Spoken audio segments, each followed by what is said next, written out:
My overtime is also approaching 90 hours a month. I'm really sorry since you introduced me to this place, but it's a completely toxic company, so I'm thinking of changing jobs. I can't say I'm getting enough sleep, but thinking it's all to pass the exam makes this lifestyle bearable. I was racking my brain, trying to remember a question when it happened.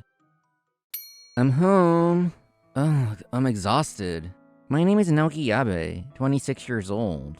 I got hired in sales at a real estate agency, and today marks my first month, but it's impossible. I can't sell a thing. A 15-minute walk from the station with a steep hill. Did they seriously expect me to recommend that to elderly people? A house is supposed to be a place where people live happily, right? Just like that, I was completely unsuited for this job. The quota is 5 sales and 15 rentals per month. In contrast, it's been 2 weeks since I started doing field sales alone, and I'm still at 0. My boss yells at me every day, and my coworkers mock me. You've gotta be kidding me. Another drinking invitation on Lime? On top of everything, these networking drinking sessions happen twice a week. My liver is at its limit. Oh, that's rare. An email. When I opened it, it looked like a work email from Mikoto. Right after, she called me herself.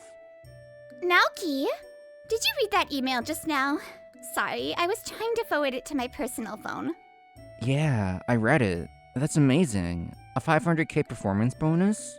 No, wait, I wasn't trying to brag. Just delete it right away. I know. I didn't take it that way. Her name's Mikoto Korea. She's my girlfriend, and a so-called career woman making serious money as a career consultant. She's beautiful, kind, and even introduced me to my current job. Are you okay? You sound tired. Is work not going well? A little bit. But seeing you do so well makes me want to work harder. I see. You know, everyone struggles at first. I'll listen to your complaints anytime. I'm rooting for you. Considering how we met, she's honestly way out of my league. The responsibilities of a working adult are on a whole different level compared to a student. As long as you're receiving a monthly salary, you have to push through even if it gets tough. But even keeping that in mind, I felt I just couldn't do it. So a month later, I swallowed my pride and consulted her. What do you mean? Pushing properties aggressively onto people who aren't suited for them is painful, and going out drinking twice a week is physically exhausting. My overtime is also approaching 90 hours a month. I'm really sorry since you introduced me to this place, but it's a completely toxic company, so I'm thinking of changing jobs. You think that's enough to call it toxic? Are you underestimating the working world? Quitting after 2 months? That's pathetic. This happens because you have no guts and no motivation. I'm so disappointed in you. Let's break up. I guess guys you meet on matching apps are useless after all. Leaving those cold words behind, Mikoto walked out. All I could do was hang my head on the spot. The double combo of a heartbreak and quitting my job left me deeply shocked and depressed. But what Mikoto said was true. Pathetic, huh? It really is true. I was what you'd call unemployed after graduation. While I was working part-time, I met Mikoto on a matching app I casually downloaded. My teddy bear! I missed you so much! I thought about staying until I found a new job, but I couldn't bear receiving a salary without hitting my quotas, so I quit. As I was walking outside to head to the employment office, I suddenly stopped in front of a police box. Thank you so much. I never expected an officer to look for it personally. Not at all. It seemed to be something very precious to her. That's so nice. A job like that. A job where you help someone and make them smile. So cool. During my part-time days, I worked at a convenience store and was familiar with the police officer from the neighborhood station. I remembered secretly admiring him for being so cheerful and friendly, even to a mere part-timer like me. A police officer. I want to be one. But someone like me, no. I painfully realized it when I first entered the real world. Taking on responsibility and getting paid as a working adult requires a corresponding level of ability and resolve. If I want to be one, I should try making an effort instead of giving up. Alright. A police officer. First exam is written. The second is physical fitness, interview, and a physical checkup, huh? In that case, the first step is buying study materials. Then, maybe jogging and strength training? I chose category B. I want to interact with the local community, which means the exam is in September. My savings are next to nothing, so I'll have to keep working part-time for a while. But somehow, my spirit feels fired up. And so, for the first time in my life, I decided to take on a serious challenge. A month has passed since then. During the day, I was studying at my usual café. I just went over this the other day. I take late night shifts for the higher hourly wage. I can't say I'm getting enough sleep, but thinking it's all to pass the exam makes this lifestyle bearable. I was racking my brain, trying to remember a question when it happened. Are you an idiot? Eh? When I looked up at the voice, there was a woman glaring at me. She's so beautiful that I already knew who she was. She's a regular customer here. No, I'm sorry for startling you. It's nothing. Excuse me? Oh, wait a sec. It seemed she had just finished paying her bill.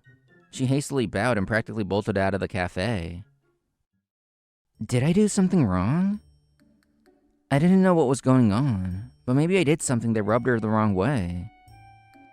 I am so sorry about the other day. The very next day, the moment she saw me, she bowed energetically.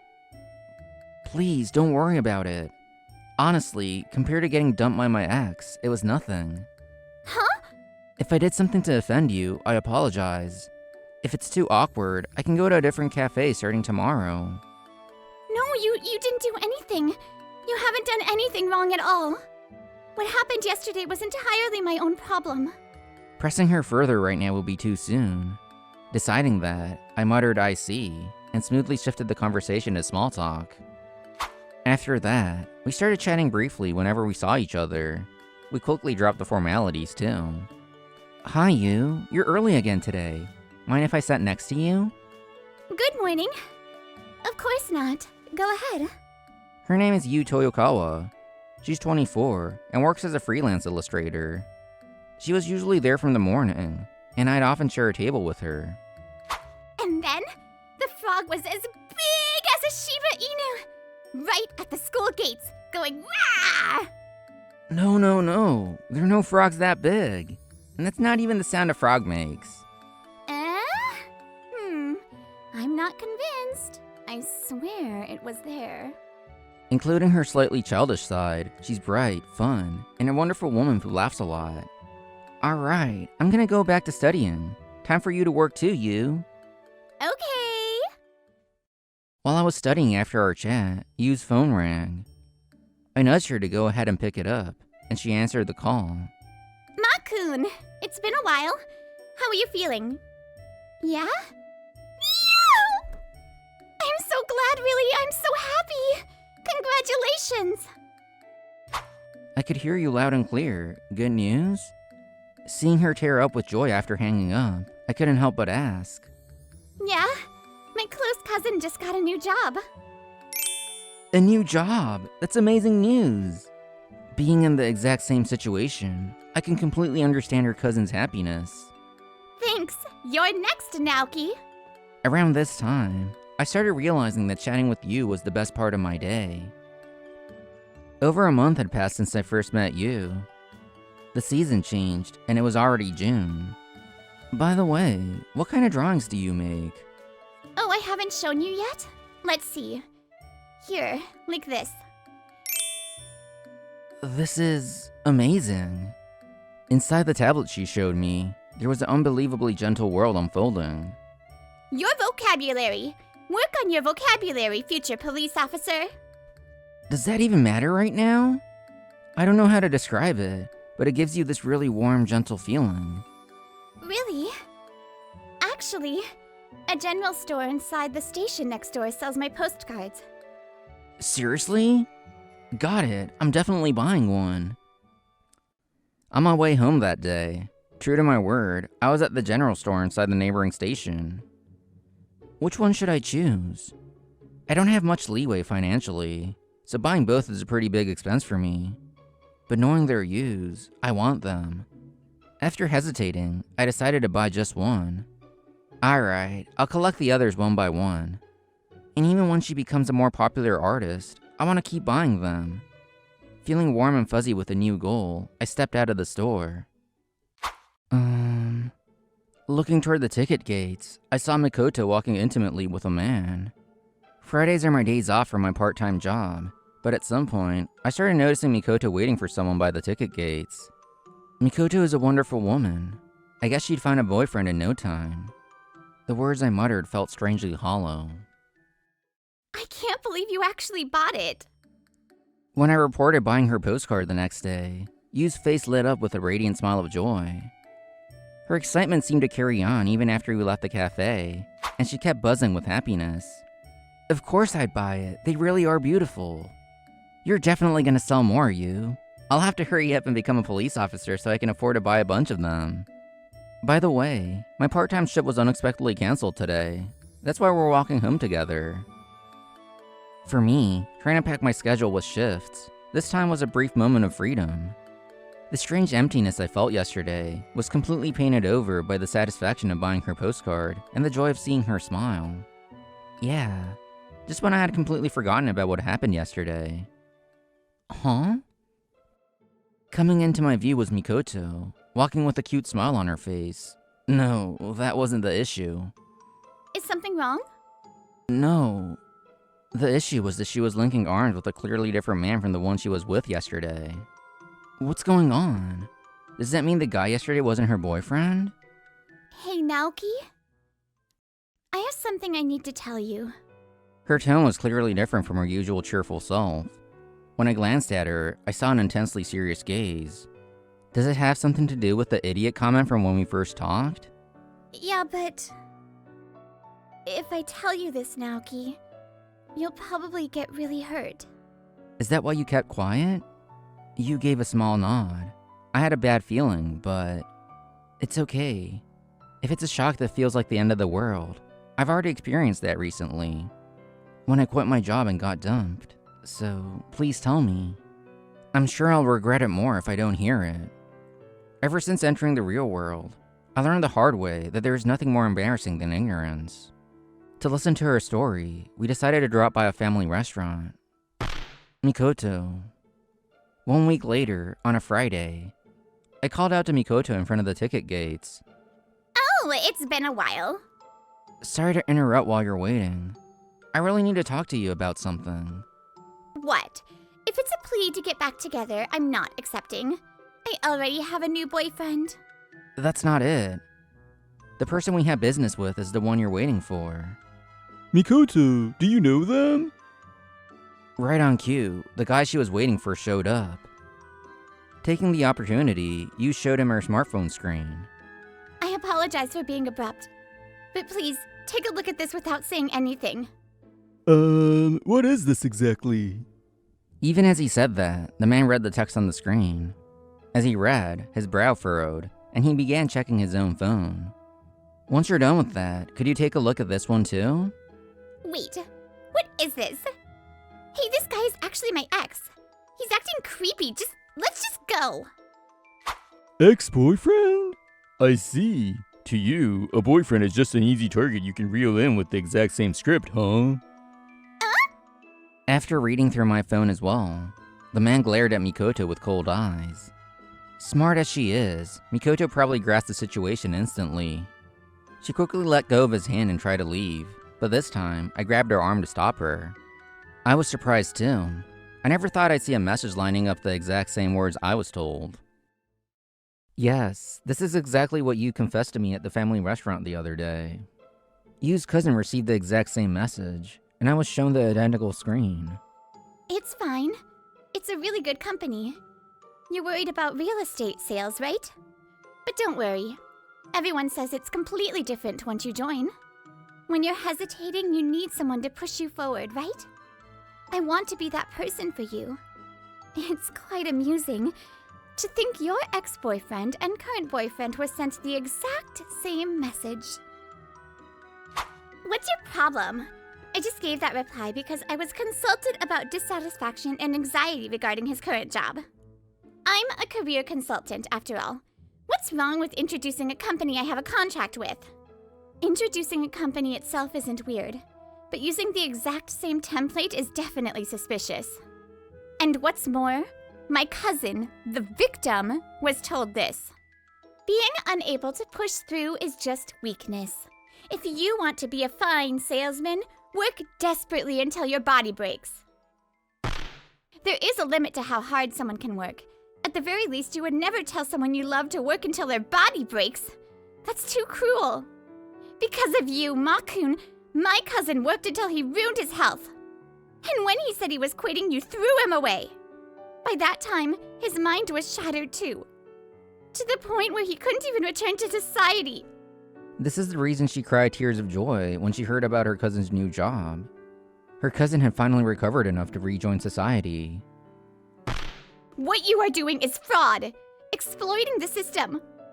But I'm not wishing for you to be punished. I just want you to apologize to my cousin, the victim. That's why I came here today, hearing that you show up at this time every Friday. Please, I beg you to offer a sincere apology to my cousin. Saying that, you bowed her head deeply. If the kind girl who tricked me was real, she probably would have apologized, but that was just an illusion I was seeing. I went out of my way to get him a job, you know. So blaming me for it completely goes against reason, right? You think so too, don't you? Naturally, Mikoto didn't apologize. In fact, she didn't even think she did anything wrong. I'm disillusioned. To think you were this kind of person. Wait a minute. I was thinking of changing jobs, but forget it. I'm ending things with you right here. No, you got it wrong. I was just telling him the real world isn't that easy. By pulling off a scam like that? I might not be a hotshot like you, and I might not be the most capable guy at work, but even I can tell that your methods aren't decent. I refuse to get dragged into a crime. Goodbye. Saying that, the man walked away. With her prey escaping and trembling with rage, I asked Mikoto one more time. Mikoto, what you're doing is fraud. There are other guys you're dating besides him, right? You're pressing them with the same tactic, aren't you? Stop piling up your crimes. Turn yourself in and apologize sincerely to the victims. Am I being naive? Maybe, but to me, she was also the person who made me realize the weight of being a working adult and pushed me forward. If possible, I wanted her to atone for her crimes peacefully. I just acted as a job recruiter. Calling it fraud is nothing but a false accusation on your part. My boyfriend dumped me because of you guys! You should be the ones apologizing. But if she was capable of that, she would have apologized long ago. Watching her scream hysterically, a wave of loneliness and sadness washed over my chest. I see, that's a shame. Excuse me, please take her away. Along with my voice, several police officers stepped forward. That's right, we didn't just show up in front of Mikoto without a plan. We spoke to her today after consulting the police beforehand. Mikoto Kariya, we are the police. We have a few questions for you. Could you please accompany us? I never thought Mikoto was a scammer. This happened a week ago, when you told me about Mikoto and her cousin. I'm sorry for keeping quiet. I knew who you were ever since I accidentally saw you walking with that woman. So when I saw you at the cafe, I mistakenly thought you were working hard after being scolded by her. So that's why you asked if I was an idiot. Yeah. I should have told you her true identity right then. But at the time, the only person I cared about was my cousin. You were a complete stranger. That's why I left without saying anything. But then I felt bad about it, so I called out to you again to tell you properly. But then I found out you two had broken up, and I learned you were studying hard to change careers. So I thought it'd be better not to needlessly reopen your past wounds. Thank you. It's true. If you were only thinking about my feelings, I didn't need to know. But you realized I was getting suspicious of Mikoto. That's why you told me, right? Thank you. Your kindness really did save me. Naoki? But now that I know the truth, I can't just pretend I didn't see it either. If it's fraud, didn't you go to the police? I did. But they told me I needed 3 pieces of evidence. The police need 3 pieces of evidence to act: proof of false explanations, matching testimonies from multiple victims, and proof of unjust profits. We had the first 2, but we couldn't make a move because we were missing the last one. Mikoto, remember when you accidentally sent me a work email a while ago? Huh? No way! Yeah, that turned out to be the final piece of evidence. Bonus paid based on the number of people recruited. In other words, you were selling your boyfriends to the company. Boyfriends? You guys are the only ones who thought we were actually dating. A bunch of useless losers who can't even hold down a proper job. Dreaming of what exactly? You were good. You always said things that seemed right on the surface. But you know what? Add it all up, and you're just a scammer, a criminal. Nothing more, nothing less. We have all the evidence. Things that seem right on the surface. We'll see what society and the people you deceive think of them. You can see for yourself. Mikoto didn't say anything else. She silently glared at me. But when I quietly stared back, she quickly averted her eyes. And so, Mikoto was escorted away by the police. Looking at her back, I asked a question that suddenly popped into my mind. Hey, Mikoto. Did you ever feel even the slightest bit of affection for your victims? Why would I have feelings for them? If I did, I wouldn't have made them my marks. I gently placed my hand on Yu's back as she gasped. The back of my ex-girlfriend, being led away by the police officers I admired, looked just like the tragic end of a pathetic creature. A few days later, Mikoto was arrested on suspicion of fraud and illegal solicitation. Naturally, all her corporate contracts were canceled. Mikoto was going to be held legally responsible. Why do I have to go through this because of a bunch of societal rejects? This is completely absurd. I heard she never apologized until the very end. The only thing certain is that she will never be able to use the same methods to ruin someone's life ever again. As for us, in November, we were sitting at our usual café with nervous expressions. It's there! It's there! I passed! Yes, today was the final results announcement day. I had successfully passed the Category B police officer exam. It's dangerous, so let's cross together on the next green light. Today, I work day in and day out as the local police officer I always looked up to. To be honest, there are a lot of tough moments. There are 24-hour shifts, and days where I groan under a mountain of paperwork, but... Thank you so much. You're always so kind, officer. being able to help everyone is my source of energy. My days were incredibly fulfilling. It's been a while. Really? You've been so busy you haven't been able to come at all. Well, we have Lyme, so it's fine, but still. Hey, about that. Lyme alone is kind of lonely, so I was wondering if we could go somewhere together on my next day off. Huh? I'll go with you. But, wait. Is that a date? Yeah, I'm 100% asking you out on a date. Life begins the moment you truly get serious. That's what I feel right now. Brittany here. I recorded this during the live stream, so most of you caught half of it, but I hope you enjoyed the other half with the male voices. All right, I'll see you next time. Bye!